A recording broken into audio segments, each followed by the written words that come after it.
14% of healthcare costs are attributed to manual tasks, which could be automated. $6 billion is spent annually in the United States managing recalled medical devices or implants, and 80,000 people have died over the last 10 years thanks to implant quality issues around the United States. This, according to Accelerate UDI, their medical devices barcode scanning solution, which goes beyond compliance to address patient safety at the point of care. Joan Melendez and DeJuan Hawkins are the Chief Executive Officer and Chief Operating Officer at Accelerate UDI, respectively. They joined me this week to discuss this hidden healthcare problem and the innovative solution that Accelerate UDI has come up with to solve this very conundrum. I'm Kevin McShann. Let's have this conversation.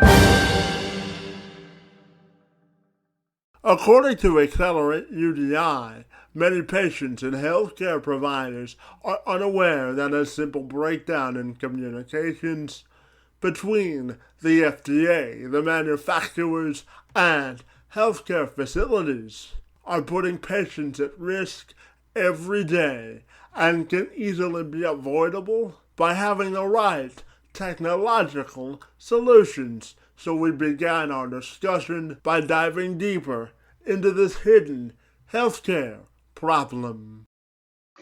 Oh, sure, I can tackle that one for you, Kevin.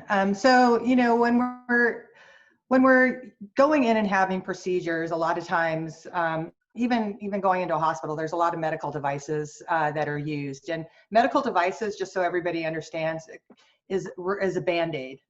That's considered a medical device. It's considered a class 1 medical device. And then we go up to class 3 medical devices, which are like heart valves and that sort of thing. So there's a lot of hidden kind of challenges within an operating room, especially when you're looking at implantable devices, because they can come in from a rep just bringing it in to say, hey doc, look at this brand new shiny object I have.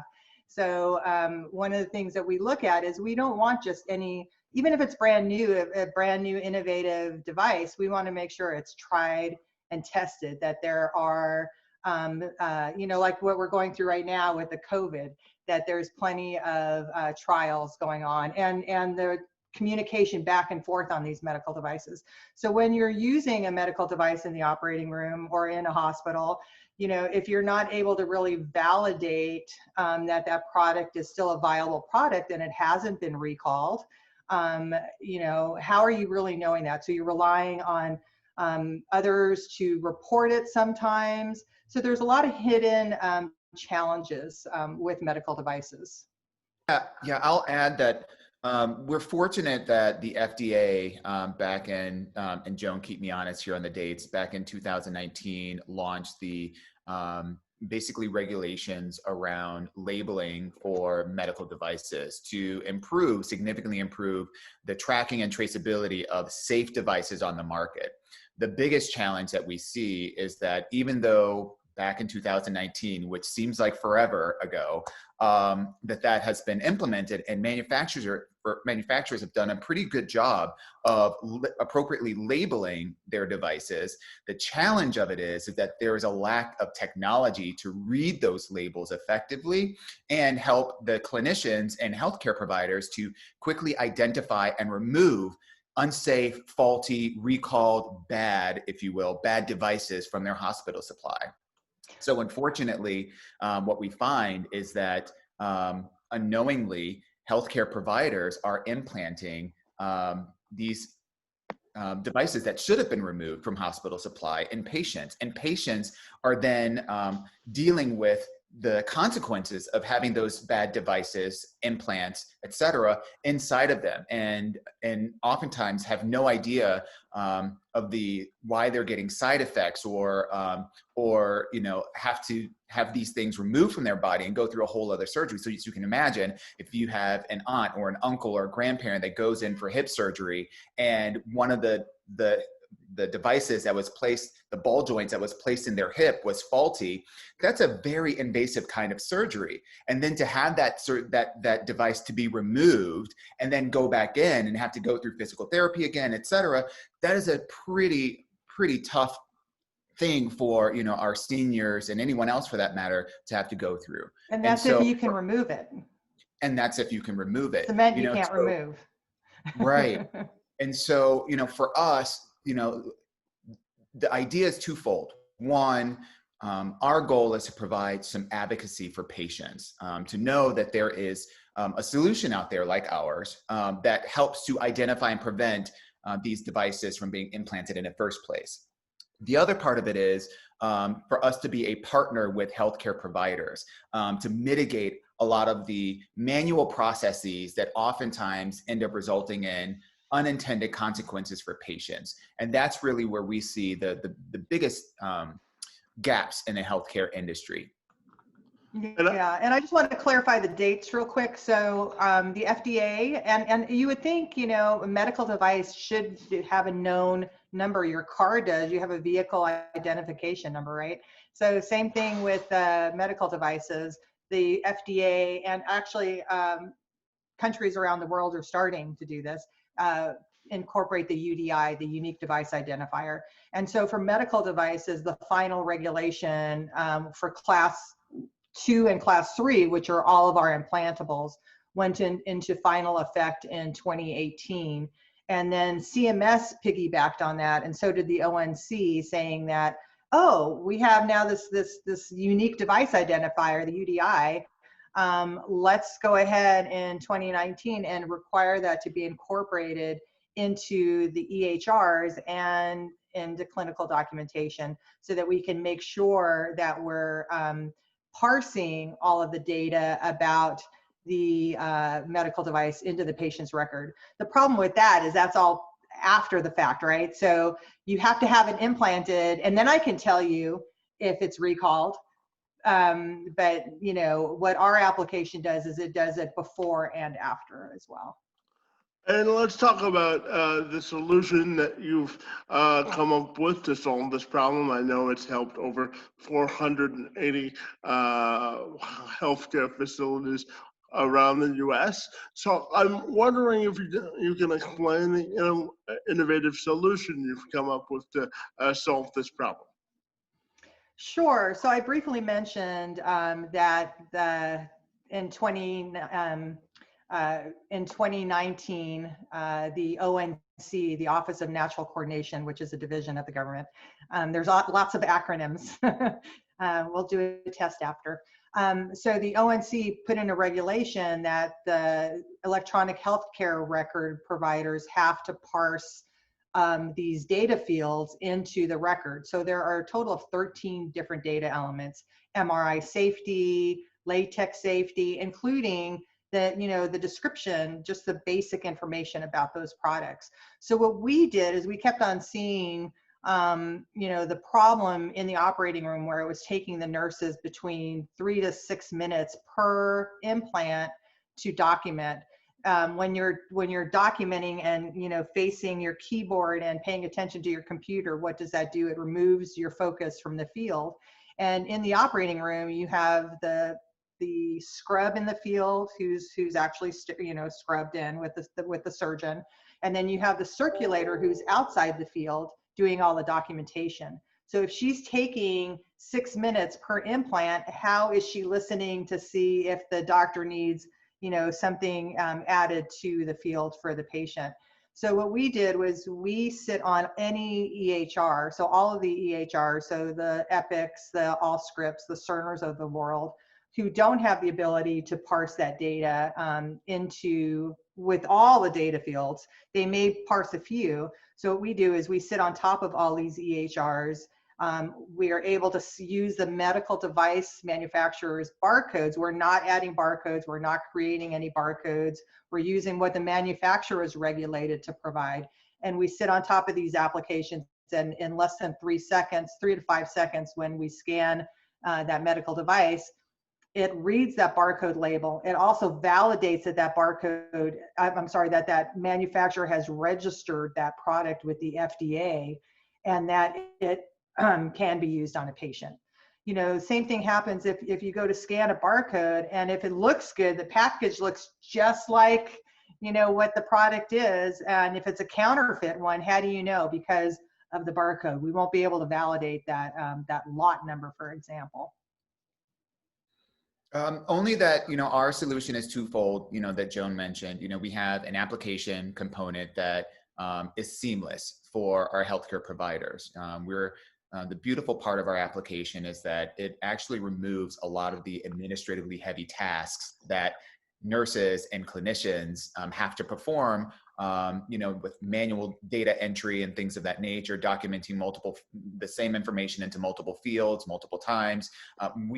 Our application eliminates a lot of those pain points. So that's a really great benefit in terms of the administrative task for the healthcare provider. But then we also use an actual barcode scanner that reads the barcode, interfaces with the workstation in our application to, as Joe mentioned, provide that parsing of the required data elements into the health record, which again it's driving certain things like ensuring that the healthcare record is accurate and contains all the data that is required by law in order to ensure that there is traceability and trackability direct from the manufacturer, from the FDA to the manufacturer, all the way down to the patient level. And it ensures that we're not missing any critical information or have any errors that happen just because of, human error of typing things in manually. And oftentimes, that does seem to be the case. But our technology works in tandem with the clinicians in mind, with their workflows in mind, to make not only the workflow a lot easier, but also make the experience safer and more effective for the patient in the end. And you also said that people in your industry are unaware about how simple breakdowns in communication between the FDA manufacturers and the healthcare facilities result in putting patients at risk every day. So I'm wondering if we could tackle what you think people need to know in this regard as well. Yeah, that's a big concern. So let's say an example, you have a device that was implanted, and you're relying on that communication if it was recalled back from the manufacturer. The manufacturer typically does a great job in trying to communicate back to the healthcare providers, but they also are relying on the FDA because I believe it or not, everything is still mailed, U.S. mail here. So by the time, if something's recalled, it takes weeks, if not months, for them to get to the proper person in the field. And then the other thing we're noticing is even at the FDA, when the manufacturers are reporting recalls to the FDA, I'm looking at right now, we have another application called UDI Clearinghouse that we created because there are 13 different databases to go try to search for recalled items. And then there are another 3 for adverse events. So we've combined all these different data sets because it's hard. You want to make sure you're doing the right thing. Everybody does, right? So when you're using an item that is recalled, it's taking, I'm seeing right here, there was one that took 105 days for the FDA to post it. The manufacturer reported it, but the FDA is typing everything back into the application, into their application in order to notify. So the posting is not working. So again, with ours, as soon as we learn that a product has been recalled, and we're working with the manufacturers directly now to get this information. As we get that information, if a recall happens at 8:15, it's 8:16 right now. Oh, it just turned 8:17. But we would know immediately. And when the nurse goes to scan that medical device, whether they're scanning it for inventory or they're scanning it, they're in the operating room. When you pull stuff for inventory, you're pulling inventory for a surgical case more than likely the day before. So it's already in the operating room by the time that recall goes out. So again, when the nurse goes to grab that medical device, they scan that box, it's going to keep them from opening that device to the field. It's all about prevention and patient safety. Yeah, and Dewan, I know that as the Chief Operating Officer and patient advocate for Accelerate UDI, you work very closely to make sure that people are aware of these hidden problems. And I know that you have a very distinct message you wanted to get out today. So I'm wondering if you could share that with our viewers. Yeah, just to kind of articulate some of the problem that we see just in the industry, just a couple of stats that your listeners might be interested in. 14% of US healthcare costs are attributed to manual tasks that can be automated. We solve for that. Over $6 billion are spent annually on managing recalled medical devices and implants just in the United States alone. And then more than 80,000 patient deaths have occurred within the last 10 years due to implant quality issues. This is a huge issue, and Accelerate UDI is dedicated to bridging the gaps that exist between the communication gaps between the healthcare facilities, manufacturers, and the FDA, specifically to target this issue. We want to prevent these deaths. We want to prevent these adverse events. We really want to ensure that patients can go in for surgery, and when they come out, the only thing that they're worrying about is getting better, not worried about these adverse events or these other things that could happen and go wrong.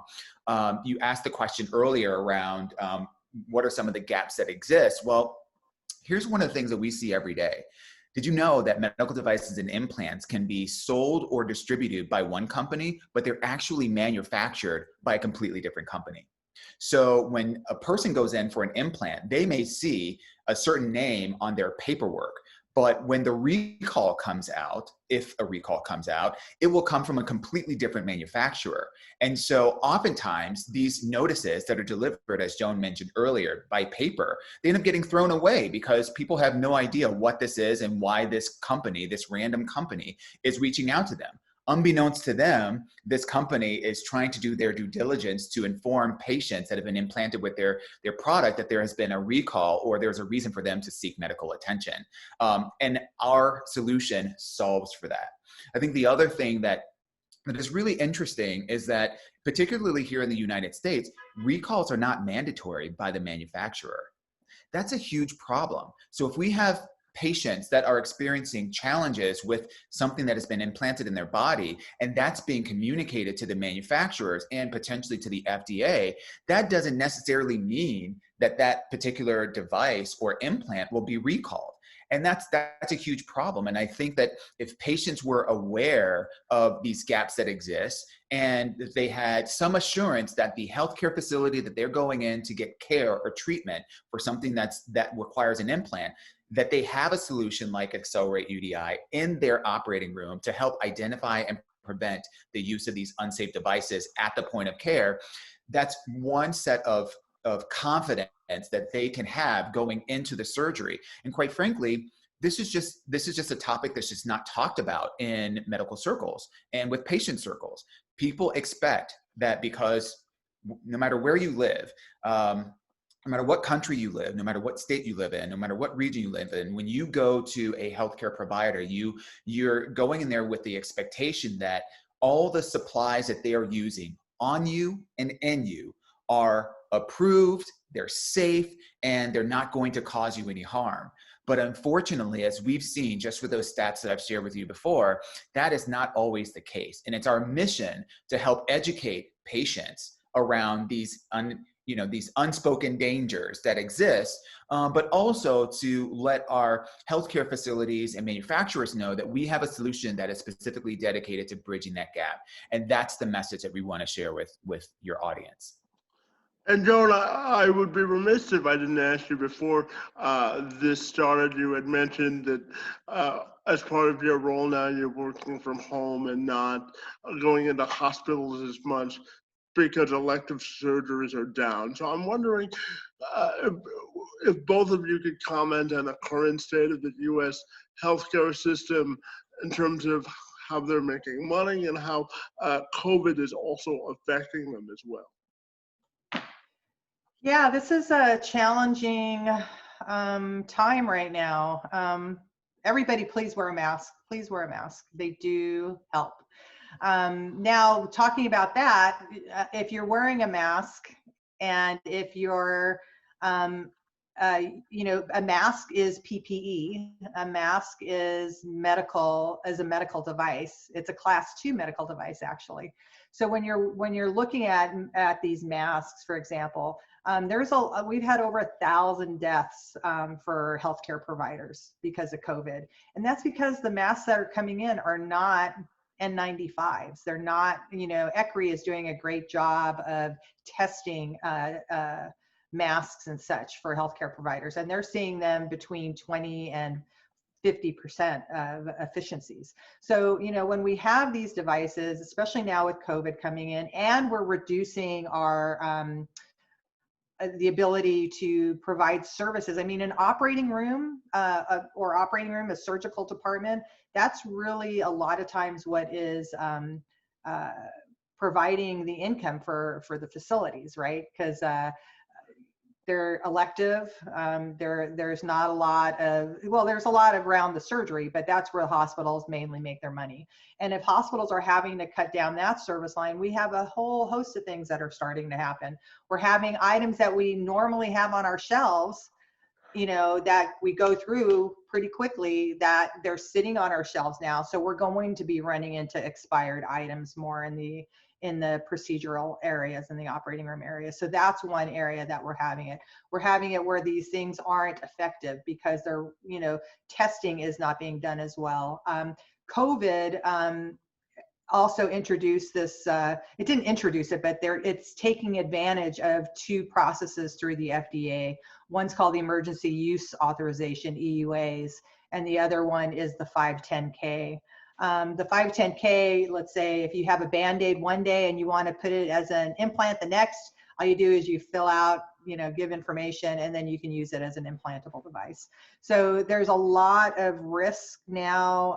Hospitals are, I'm worried about the hospitals because how are they going to be able to afford staffing? And once you start reducing staffing, you're reducing more of your safeguards. Who's going to be in charge of auditing the recall notices that are coming in? Where else, you're going to have untrained people or people who are just learning the job.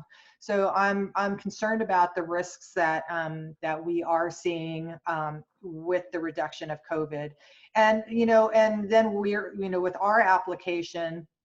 Because our applications, again, we scan a barcode, right? We're tracking that barcode.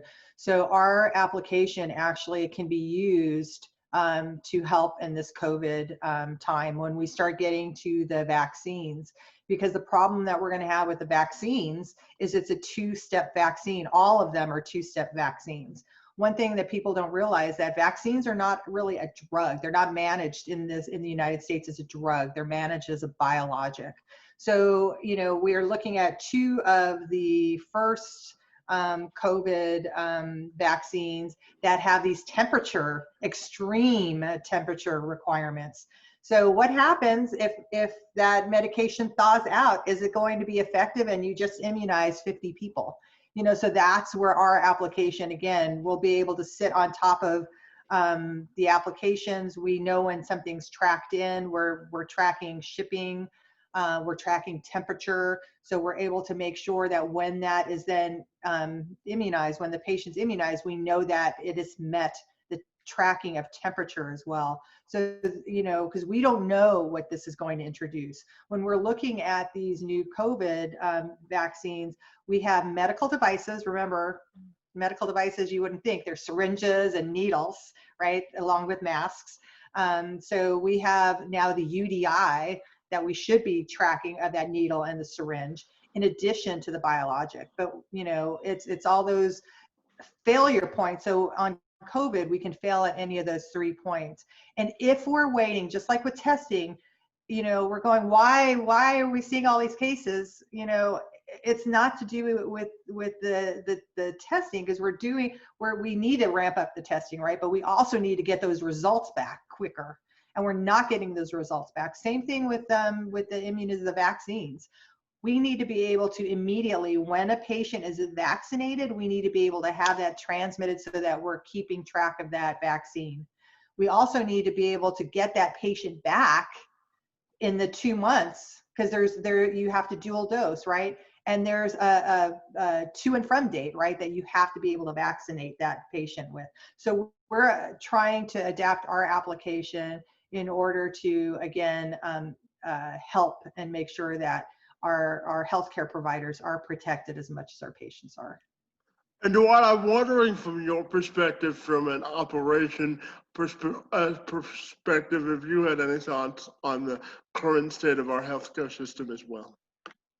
Yeah, just a couple. As Joan alluded to, healthcare staff, they're working harder than ever before. They're working long hours.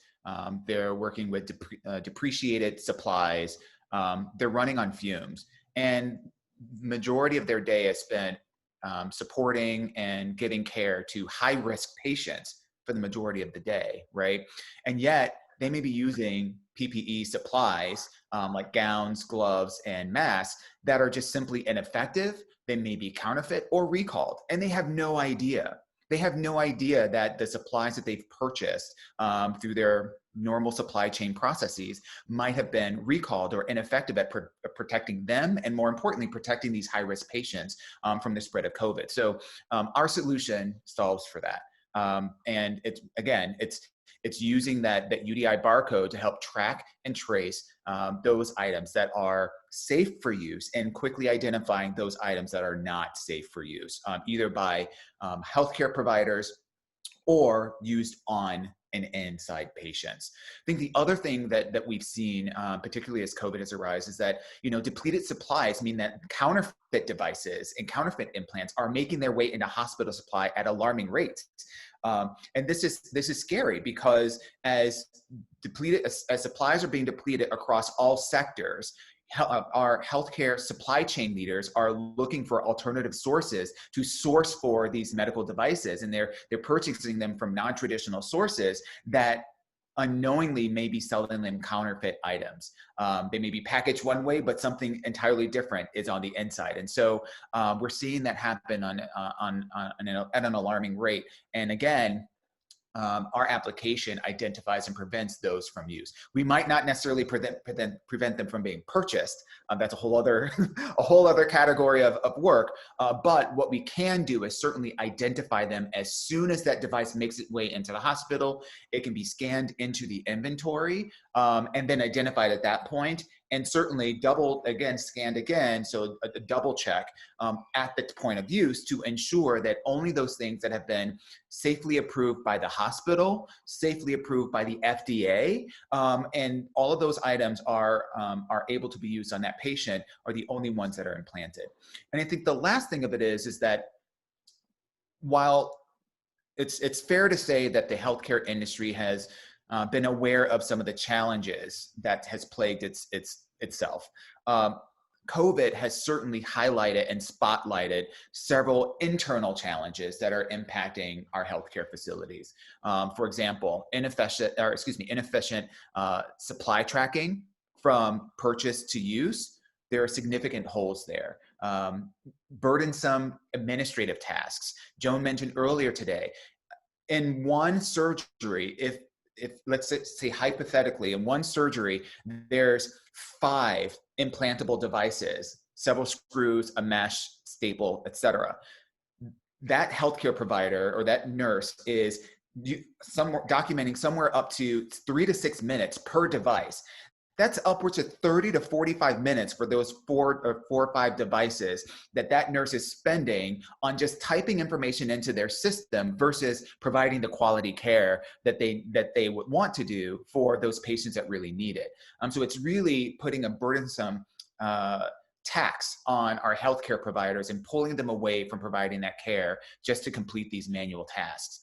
And I think the other thing that this has highlighted, which is another area that we focus on, is significantly improving regulatory compliance.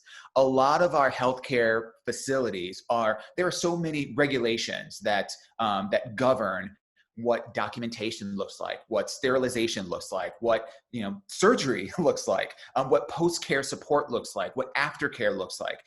There are all these regulations that are out there, and unfortunately, because of all these other challenges that have plagued our healthcare facilities, they are not able to or have the capacity to be able to live up to all of these expectations.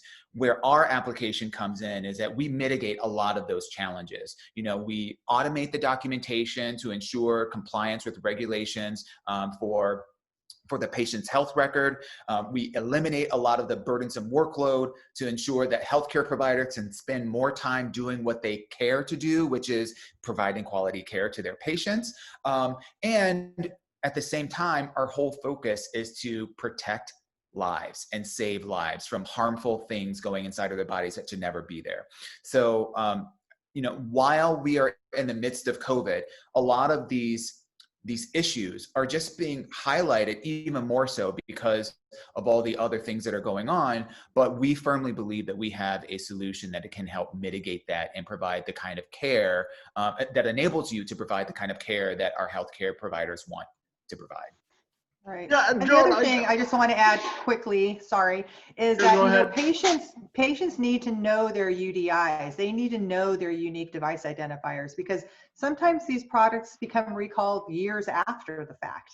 You know what I mean? So I always encourage my family and friends, I'm a NAG, to make sure that they know what they have in their bodies. You should always know what you're putting in your body.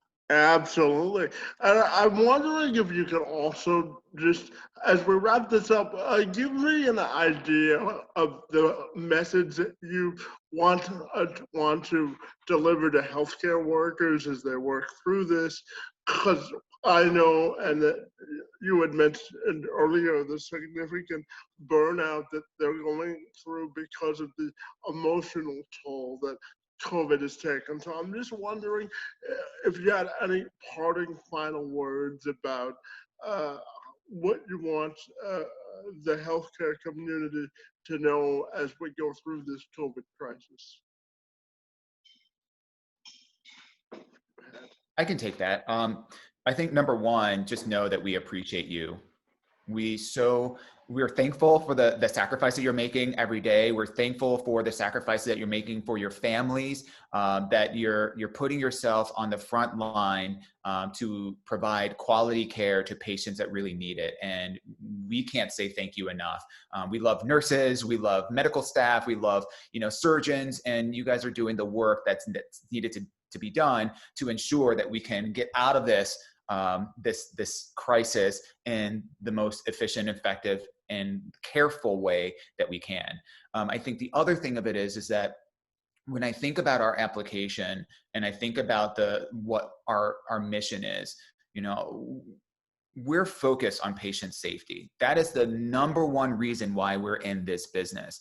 This is not just an ancillary product that is a nice to have. This is a need to have, because there is a significant gap that exists between the FDA, the manufacturers, and the devices that you're using every single day. So, for healthcare providers that are out there that are listening to this call, if you're interested in learning more about the service that we provide, if you're interested in just in helping to bridge the gaps that exist between actionable medical device data and providing quality clinical decision making at the point of care, we are the partners for you. while it doesn't always mean a purchase of our application, even if it's just a conversation to say, hey, you know, this is kind of some processes that we have, and we'd love to kind of pick your brain about what, you know, what can be done about it. That's what we're here for. You know, we provide that degree of industry expertise and consultative with a consultative approach. But more importantly, our goal is to ensure that we're lightening the load so you can do what you do best, which is providing quality care. And you know, should that translate into, you know, looking at our application to help service your particular healthcare facility? Again, we want to have that conversation. But most importantly, I think our mission here is to spread the word around this unspoken, unknown issue to most patients, which is the dangers that exist with medical devices that are being implanted, and that there are things that can be done about that is systemic, that is it's easy to implement, and that makes your lives easier from, you know, beginning to end. And if people want to get involved or contact you directly, how do they do that? Absolutely. You can go to our website, www.accelerate.com. That's XCELRATE.com. You can look us up on any of the socials. You'll find us there, and you can email us directly at info@accelerate.com. Fantastic. I want to thank both of you for joining me this morning for in-depth and insightful discussion about the state of our medical devices and healthcare system. It was most appreciated. I want to thank you both for being here and for your time this morning. Thanks so much for being here. Thanks, Thank Kevin. you so much, Kevin. Fantastic. We're done. That was